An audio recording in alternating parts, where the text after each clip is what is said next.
একটা সময় আছে, এমন একটা মুহূর্ত আছে, যদি কোনো মুসল্লি, যদি কোনো মুক্তাদি সেই সময় আল্লাহর দরবারে হাত উঠায়, আল্লাহর দরবারে নিজের প্রার্থনা কাঙ্ক্ষিত জিনিস উপস্থাপন করতে পারে, আল্লাহর দরবারে তুলে ধরতে পারে, আল্লাহর নবী বলেন ওই দোয়া বা প্রার্থনা আবেদন করতেন, মহান আল্লাহ তাআলা একেবারে গ্রহণ করে থাকেন। আলহামদুলিল্লাহ। তাহলে এমন একটা মুহূর্ত আছে সকালে, এমন একটা সময় আছে, কিন্তু যারা সকালে আছে আবার খুতবা শুরু থেকে নিয়ে শেষ পর্যন্ত এই খুতবার মধ্যে দোয়া কবুল হয়, খুতবার মধ্যে মানুষের মনের আবেদন নিবেদন মহান আল্লাহ তাআলা কবুল করে থাকেন। আর খুতবা মনোযোগ সহকারে যারা শোনে, মনোযোগ সহকারে শুনতে হবে এবং বুঝতে হবে। যাই হোক, কথা বাড়াই না, আজকের আমার আলোচ্য বিষয় হলো যে মহান আল্লাহ তাআলা সর্বশক্তিমান। এই বিষয়ের উপর মহান আল্লাহ তাআলা সর্বশক্তি, আল্লাহ কি না করতে পারে, এই বিষয়ের উপরে আজকের সংক্ষিপ্ত আলোচনা। সবাই মনোযোগ সহকারে শুনবেন, কেউ ঘুমানোর চেষ্টা করবেন না। অনেক মানুষের এইরকম আছে যে মসজিদে এসেই ঘুম ধরে, মসজিদে এসেই ঝিমায়, মসজিদে এসেই আরাম করে। মসজিদ কি আরামের জায়গা? আরামের জায়গা? হ্যাঁ, মসজিদ হচ্ছে ইন্নামা হিয়া লিযিকরিল্লাহ ওয়া সলাতি ওয়া তিলাওয়াতিল কুরআন। হ্যাঁ, মসজিদটা হচ্ছে যে আল্লাহর জিকিরের জায়গা, হ্যাঁ, সালাতের জায়গা আর কুরআন তেলাওয়াতের জায়গা। এই মসজিদের মধ্যে তিনটা কাজ রাসূল বলেছেন, তিনটা কাজ হবে। একটা হচ্ছে আল্লাহ জিকির হবে, আর একটা হলো সালাত হবে, আর একটা হলো তেলাওয়াত করা। বহু লোক সারা জীবন যায়, সারা জীবন চলেই গেছে, কিন্তু কোরআন আজও শিখেনি, কোরআন মজিদ কিন্তু পড়া যাবে।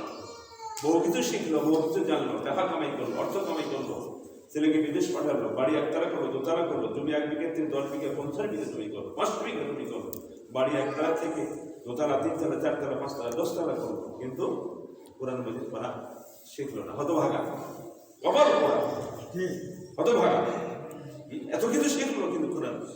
রাসূল বলেছেন যে ব্যক্তি আলিফ লাম মিম এই তিনটা হরফ, তিনটা আলফাবেট, তিনটা বর্ণমালা উচ্চারণ করবে, মধু উচ্চারণ করবে, সওয়াব নিরাশায়, কোন নিরাশায়? আল্লাহ রাসূল বলেছেন তার আমল নামায় একেবারে অঙ্কের মতো, ম্যাথের মতো 3 টা কোনো বা সব লেখা যায়। আলহামদুলিল্লাহ।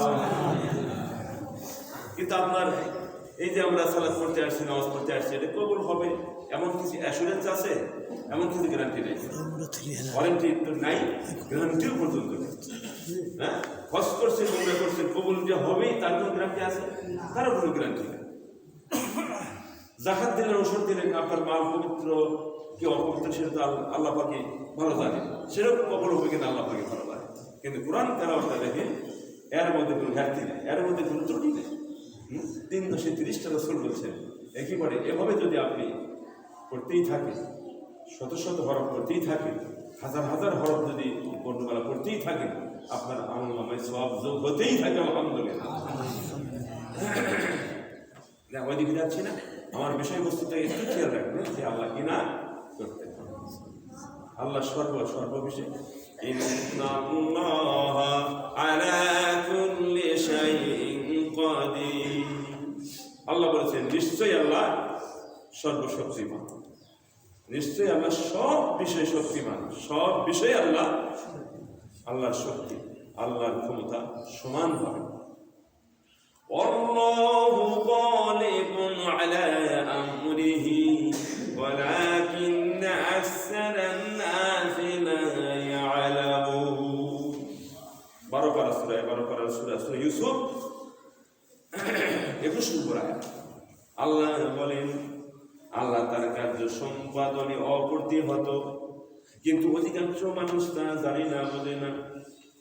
এলিম নাই, বিদ্যা নাই, এ সম্পর্কে এলিম নাই, বিদ্যা নাই, বুদ্ধি নাই। আল্লাহ তার কার্য সম্পাদন, তার কাজ করার ব্যাপারে যে কোনো কর্ম সম্পাদনে আল্লাহ অপ্রতিহত, তাকে কেউ ঠেকানোর কেউ নেই। যা ইচ্ছে তাই সিদ্ধান্ত নেবেন, সেটাই করবেন। তার আর একটা আয়াত নিয়ে এসে তাহলে বুঝবেন। দেখেন সূরা ইয়াসিন 23 পারার সূরা, আপনার 83টা আয়াত আছে। আমি এটা পাঠ করব 82 নম্বর আয়াত। ইন্নামা আমরুহু ইযা আরাদা শাইআন আন ইয়াকুলা লাহু কুন ফায়াকুন। তিনি যখন কোনো কাজের সিদ্ধান্ত নেন, কোনো কাজ করবেন, এটা মনস্থির করেন, মনে কল্পনা করেন, শুধু বলবেন কোন ফায়াকুন, শুধু কোন হও, শুধু বলবেন কোন হও, সাথে সাথে সময় নেয়, হয়ে যায়, ফায়াকুন হয়ে যায়। শুধু বলবেন হও, সাথে সাথে হয়ে গেছে। কত বড় ক্ষমতার মালিক না?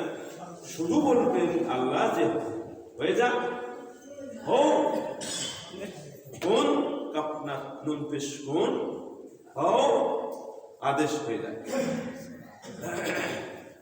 আচ্ছা, আর একটা আয়াত, এটা তো বললাম সূরা কামার 27 পারাতে আছে 50 নম্বর আয়াত। ওমা আমরুনা ইল্লা ওয়াহিদাতুন কালামহিম বিল বাসর। আল্লাহর একটা আদেশ কার্যকরী হতে চোখের একটা পলকের মতো সময়, তার চাইতে সময় কম লাগে। চোখের একটা পলক ফিরাতে কতক্ষণ সময় লাগে? আল্লাহর আদেশ কার্যকরী হতে তার চাইতে কম সময় লাগে। ওমা আমরুনা ইল্লা ওয়াহিদাতুন কালামহিম বিল বাসর। চোখের একটা পলক ফিরাতে যে সময় লাগে, তার চাইতে আল্লাহ বলেন আমার একটা আদেশ, আমার একটা নির্দেশ কার্যকরী হতে, আমার একটা পরিপত্র, আমার একটা ম্যানুয়াল কার্যকরী হতে তার চাইতেও কম সময় লাগে। সকলে বলেন সুবহানাল্লাহ। আল্লাহ কত বড় ক্ষমতার মালিক। একটা তারপরে সূরা জুমার 24 পারাতে আছে 67 নম্বর 67 নম্বর আয়াত। والأرض جميعا قبضته يوم القيامة والسماوات مطويات بيمينه। এই সমস্ত পৃথিবী আল্লাহর হাতের মুষ্টির মধ্যে থাকবে, আল্লাহর হাতের মুষ্টির মধ্যে থাকবে। আর সমস্ত আসমান সমূহ, 7টা আসমান আল্লাহর ডান হাতে ভাঁজ করা অবস্থায় আল্লাহ রাখবেন। 7টা আসমান আল্লাহ ভাঁজ করা অবস্থায় ডান হাতের মধ্যে নেবেন। আর সমস্ত পৃথিবীটা হাতের মুষ্টির মধ্যে, কবজির মধ্যে থাকবে। কত বড় ক্ষমতার মালিক আল্লাহ। কয়বার সুবহানাল্লাহ বলে এটা আদায় হবে? আল্লাহর ক্ষমতার কোনো শুকরিয়া আদায় হবে? হবে না। ইন্নাল্লাহা আলা কুল্লি শাইইন কাদির। এটা কত জায়গায় আছে বলেন তো? কত জায়গায় আছে। ইন্নাল্লাহা আলিমুম বিযাতিস সুদূর, ইন্নাল্লাহা সামিউম বাসীর, ইন্নাল্লাহা খাবীরুম বিমা তা'মালুন।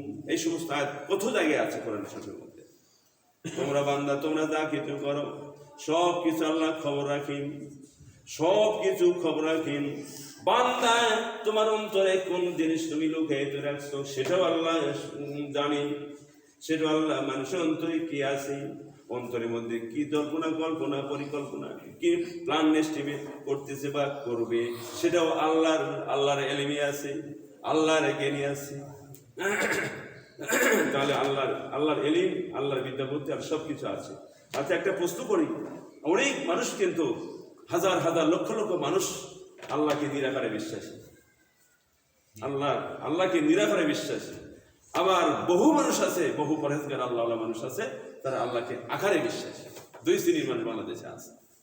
এক শ্রেণীর মানুষ আল্লাহকে নিরাকারে বিশ্বাসী, তবে নিরাকারে বিশ্বাসীর সংখ্যাই হলো বেশি, আর আকারে বিশ্বাসী এই সংখ্যাটা হলো কম। আচ্ছা, আল্লাহর যে হাত আছে, বেদিকাল খায়র, তোমার হাতেই যাবতীয় কল্যাণ, তাহলে আল্লাহর হাত আছে। এটা আল ইমরানের আয়াত, পড়া আল ইমরানের আয়াত, আল্লাহর হাত আছে। নূহ আলাইহিস সালামকে আল্লাহ বললেন মহান